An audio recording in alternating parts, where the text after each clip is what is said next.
जैसा कि हम लोग जानते हैं कि सिविल इंजीनियरिंग में एक सब्जेक्ट होता है इन्वायरमेंट इंजीनियरिंग, उसको पढ़ना होता है। तो बीटीएससी जेई में जो डिप्लोमा लेवल पर है उसके लिए मतलब इन्वायरमेंट इंजीनियरिंग भी इम्पोर्टेंट रोल है। तो उसमें सबसे फर्स्ट चैप्टर है जल संभरण, मतलब वाटर सप्लाई। वाटर का मतलब आज़ाद कैसे हुआ, तो इसके बारे में आज हम जानते हैं।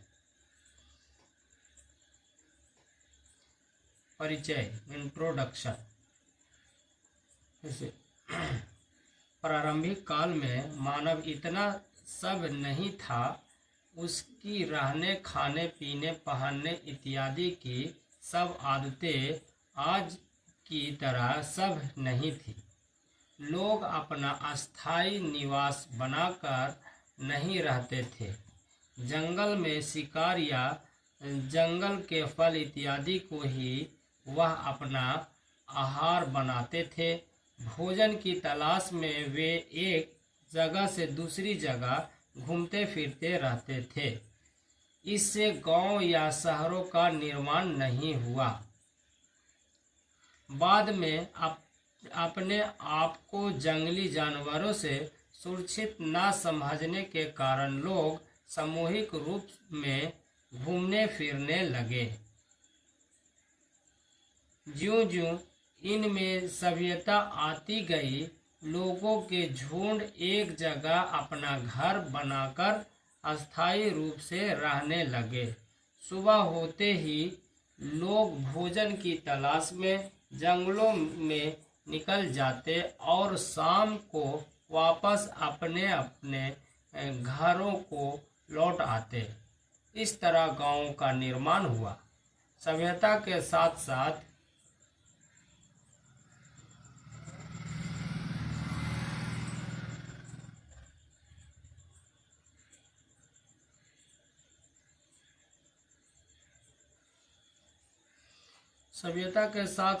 गांव का विकास होता रहा और कई गांवों ने शहरों का रूप धारण कर लिया।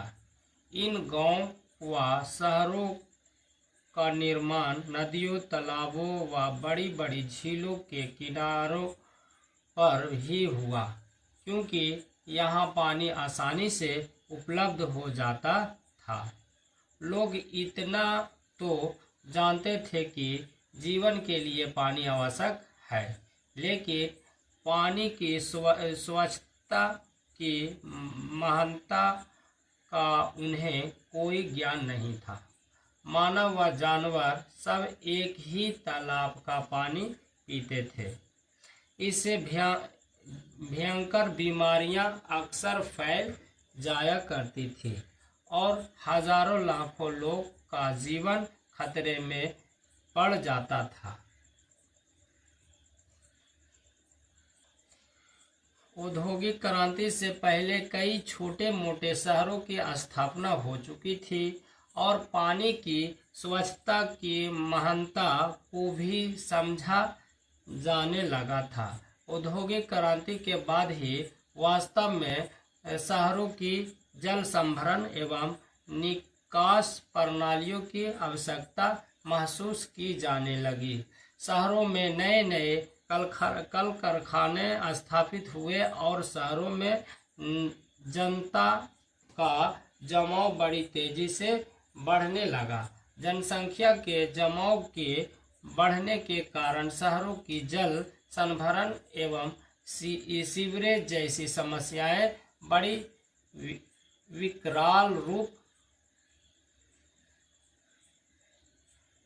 में सामने आई। जब इस तरह इंजीनियरों का ध्यान गया तो नई नई खोजें होने लगी। जल संभरण व्यवस्था तथा सीवरेज व्यवस्था जो औद्योगिक क्रांति के पहले प्रत्येक परिवार की निजी जिम्मेदारी थी, क्रांति के बाद एक सामाजिक जिम्मेदारी बन गई। आज हम देखते हैं कि प्रत्येक शहर व गांव में पीने के स्वच्छ पानी की व्यवस्था की तरफ विशेष ध्यान दिया जाता है। इन प्रणालियों को किसी भी देश की सभ्यता का प्रतीक तक माना जाता है।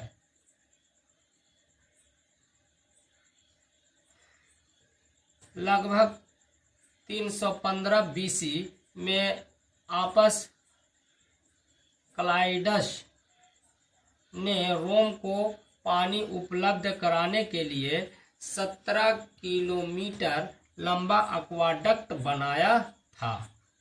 पत्थर, शीशे और चीनी की मिट्टी ही कुछ ऐसे पदार्थ थे जिनका एक्वाडक्ट के निर्माण में उपयोग किया गया था।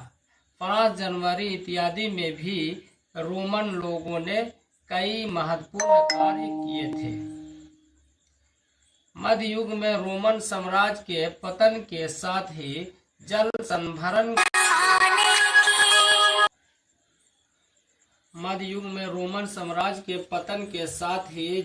जल संभरण के सभी कार्य भी नष्ट हो गए। 9वीं शताब्दी में स्पेन में मूर जाति के लोगों ने भी कुछ महत्वपूर्ण जल संभरण कार्यों का निर्माण किया था। इसके बाद सन 1183 में पेरिस में एक छोटा सा एक्वाडक्ट बनाया गया। सन 1235 में लंदन शहर को पानी उपलब्ध कराने के लिए चिनाई की बंद नालियों तथा शीशे की नालियों का उपयोग किया गया। सन 1412 में जर्मनी में सबसे पहला विश्व का वाटर वर्क स्थापित हुआ था। पानी और सीवरेज के शोधन की आधुनिक विधियां सन 1850 में प्रारंभ हुई थी। उस समय तक बीमारियों की जीवाणु सिद्धांत मान लिया गया था और यह भी मान लिया गया था कि बीमारियों के फैलने में पीने का पानी वाहक का कार्य करता है। शोधित पानी उपलब्ध कराने तथा सीवरेज प्रणाली का विकास भारत में भी लगभग उसी समय हुआ जिन दिनों में इंग्लैंड तथा अमेरिका में हुआ था, लेकिन पराधीन होने के कारण भारत में इसका विकास अधिक न हुआ था। भारत में सबसे पहला वाटर वर्क सन 1870 में कलकत्ता में स्थापित हुआ था। स्वाधीनता के बाद हमारी सरकारों ने इस ओर समुचित ध्यान दिया है। पहली पंचवर्षीय योजना में इन्वायरमेंटल हाउसिंग कम्युनिटी ने लगभग 20 करोड़ रुपए प्रति वर्ष इन्हीं योजनाओं से संबंधित कार्यों पर खर्च करने की सिफारिश की। पहली पंचवर्षीय योजना में प्रांतीय सरकारों ने शहरी तथा देहाती इलाकों के लिए स्वच्छ पानी तथा सफाई कार्यों के लिए लगभग 24 करोड़ रुपए दिए थे। दूसरी पंचवर्षीय योजना में शहरी इलाकों की जल संभरण तथा विकास आवश्यकताओं के लिए 53 करोड़ रुपए, देहाती इलाकों के लिए 21 करोड़ रुपए और बड़े शहरों की कारपोरेशनों को 10 करोड़ रुपए दिए गए थे। पानी की आवश्यकता, नेसेसिटी ऑफ वाटर।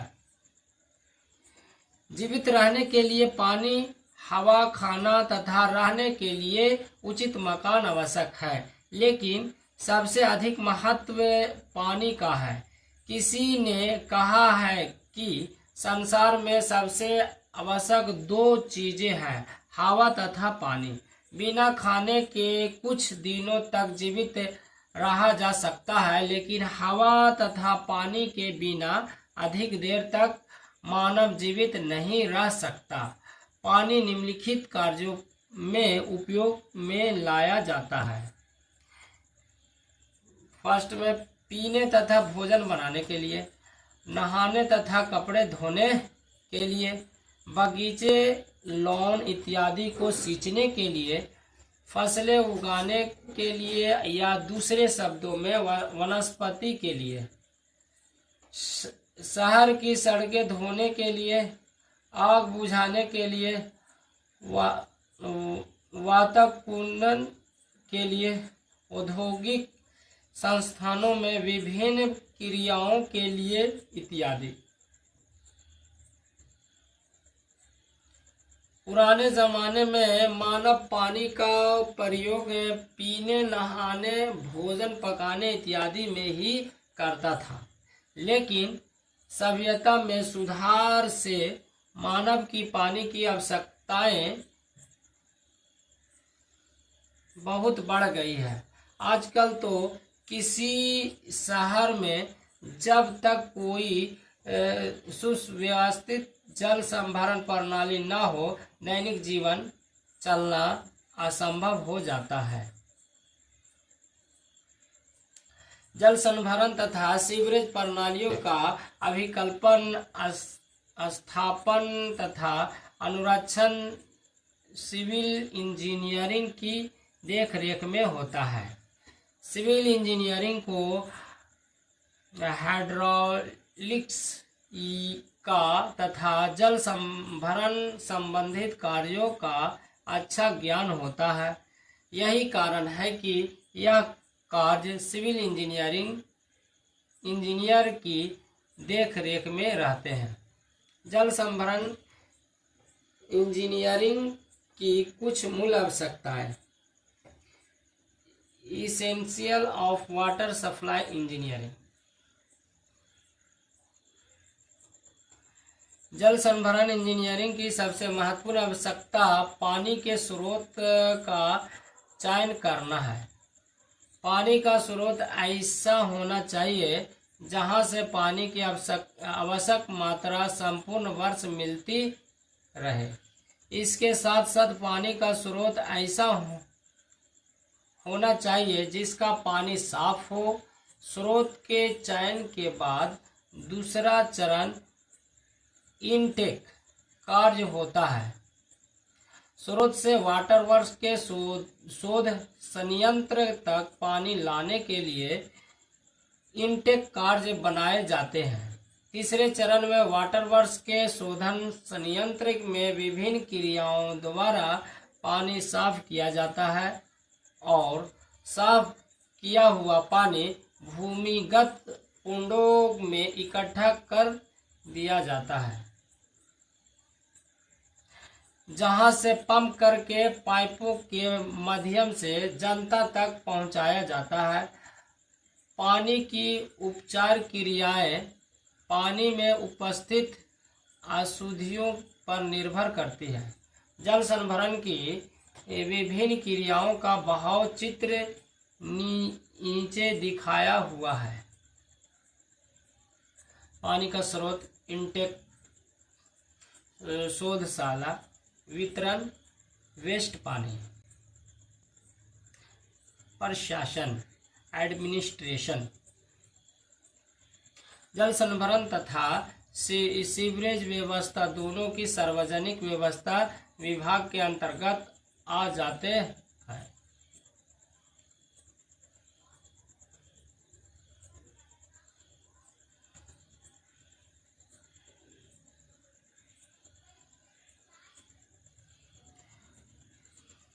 प्रत्येक प्रांत में सार्वजनिक भवन एवं पथ निर्माण विभाग PWD प्रत्यार की भांति सार्वजनिक व्यवस्था विभाग पब्लिक हेल्थ डिपार्टमेंट होता है। विभाग का अध्यक्ष चीफ इंजीनियर होता है, जिसके नीचे आवश्यकता के अनुसार 2, 3, 4, 5 सुपरिटेंडिंग इंजीनियर काम करते हैं, जो अपने अपने वृत्त मतलब सर्किल के लिए जिम्मेदार होते हैं। प्रत्येक खंड आगे कई डिवीजनों में बांटा होता है। प्रत्येक डिवीजन का इंचार्ज एग्जीक्यूटिव इंजीनियर होता है। प्रत्येक डिवीजन के आगे और छोटे भाग किए हुए होते हैं, जिन्हें सब डिवीजन कहते हैं। प्रत्येक सब डिवीजन का इंचार्ज एक सहायक अभियंता होता है। प्रत्येक सहायक अभियंता के नियंत्रण में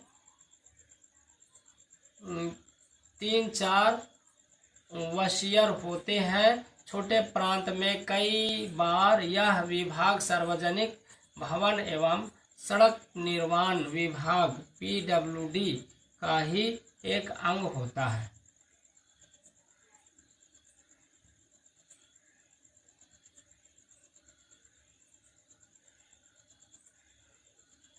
जल संभरण व्यवस्था के लाभ।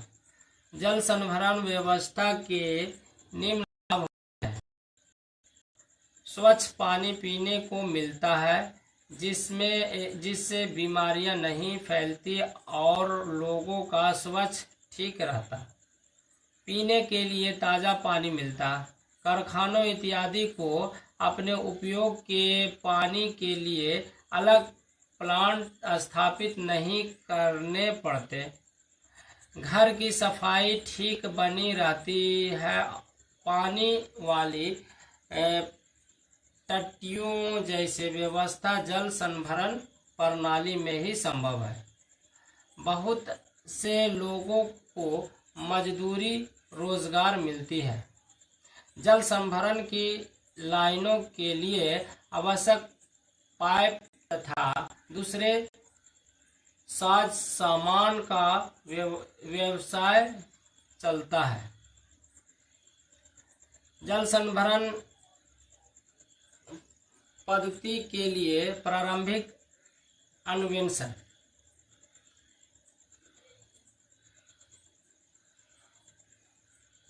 जब भी कोई जल संभरण परियोजना हाथ में ली जाती है तो स्कीम के विभिन्न पहलुओं का अलग अलग बिंदुओं को ध्यान में रखकर अध्ययन किया जाता है। वैसे किसी भी शहर के लिए जल संभरण व्यवस्था एक ही बार में स्थापित नहीं की जाती। ऐसा इसलिए होता है क्योंकि यह योजनाएं बहुत महंगी होती है और एक साथ स्थापित करने के लिए पैसा बहुत चाहिए, जो कि प्रायः उपलब्ध नहीं होता है। इसलिए जल संभरण स्कीम की स्थापना प्रायः विभिन्न चरणों में की जाती है। केवल एक समय में उतना ही काम हाथ में लिया जाता है जितने काम के लिए पैसा उपलब्ध हो। किसी भी जल संभरण स्कीम पर विचार करते समय निम्न बातों पर क्रमवार विचार किया जाना चाहिए। जल संभरण के लिए पानी का स्रोत। वर्तमान जनसंख्या तथा जनसंख्या में बढ़ोतरी की दर। वित्तीय पहलू। प्रति व्यक्ति उपलब्ध कराए जाने वाले पानी की दर। पानी की शुद्धता का स्तर। क्षेत्र का सफाई सर्वेक्षण। क्षेत्र के प्राकृतिक लक्षण। शहर के बढ़ने की प्रवृत्ति। प्रत्येक बिंदु का संक्षिप्त वर्णन नीचे दिया गया है। पानी का स्रोत। किसी भी जल संभरण योजना की सफलता बहुत कुछ अच्छे शुद्ध पानी वाले भरोसेमंद स्रोत पर निर्भर करती है। पानी का स्रोत अस्थायी तथा खराब से खराब वर्षा वाले वर्ष की समुचित पानी देने वाला होना चाहिए। इसके साथ साथ स्रोत से जितना हो सके शुद्ध पानी प्राप्त होना चाहिए। जनसंख्या पॉपुलेशन। उपलब्ध जनसंख्या के आंकड़ों से शहर की वर्तमान जनसंख्या ठीक तरह से ज्ञात कर ली जाती है। जल संभरण स्कीमें 25 से 30 साल तक भविष्य में भी पानी की आवश्यकता पूरी करती रहे, इसके लिए 25 से 30 वर्ष भविष्य में क्या जनसंख्या होगी का अनुमान लगाना होता है।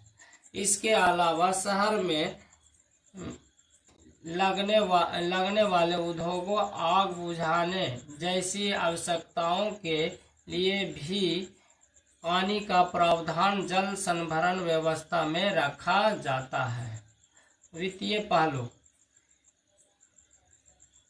यदि पैसे की कोई समस्या नहीं है तो पूरी जल संभरण पद्धति पूरे शहर में एक ही चरण में स्थापित की जा सकती है, लेकिन प्राय पैसे की कमी रहती ही है। इसलिए इन परियोजनाओं की क्रियान्वयन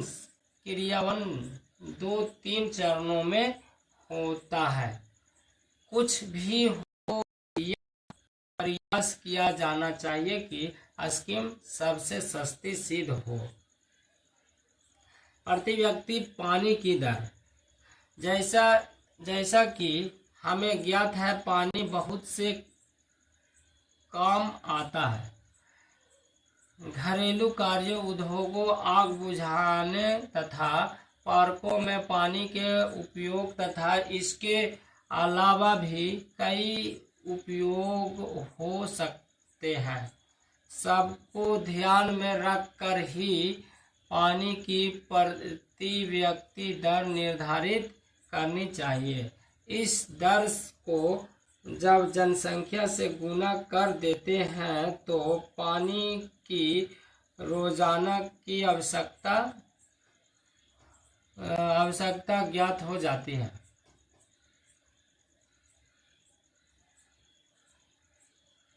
पानी की शुद्धता का स्तर, क्वालिटी ऑफ वाटर, स्रोत से उपलब्ध पानी की शुद्धता अनुसार ही पानी के शोधन की प्रक्रिया निर्धारित की जाती है। जितना स्रोत से उपलब्ध पानी साफ होता है उतना ही उसके शोधन पर खर्च कम होता है। क्षेत्र का सफाई सर्वेक्षण, sanitary survey of the area, पानी के स्रोत के आसपास के क्षेत्र का सर्वेक्षण ध्यान से करना चाहिए। इससे पानी को दूषित करने वाले तत्वों का पता लग जाता है।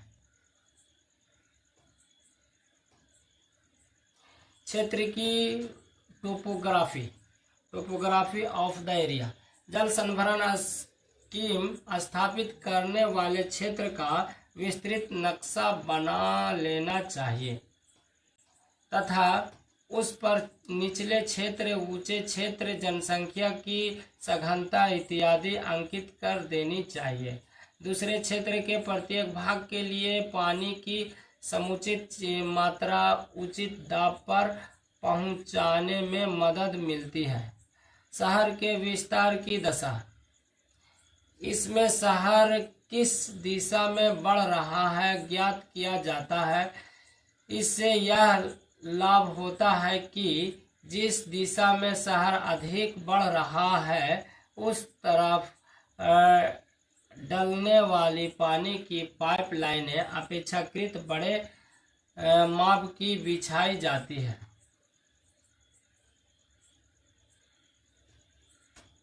जल संभरण योजना की drawing, water supply project drawing. जल संभरण परियोजना में 5 निम्न ड्राइंग बनानी होती है। क्षेत्र का समुच्चय प्लान, विस्तृत ड्राइंग, प्रवाह चित्र, साइट प्लान, टोपोग्राफिकल नक्शा, क्षेत्र का समुच्चय plan, contour plan of the area. जल संभरण स्कीम द्वारा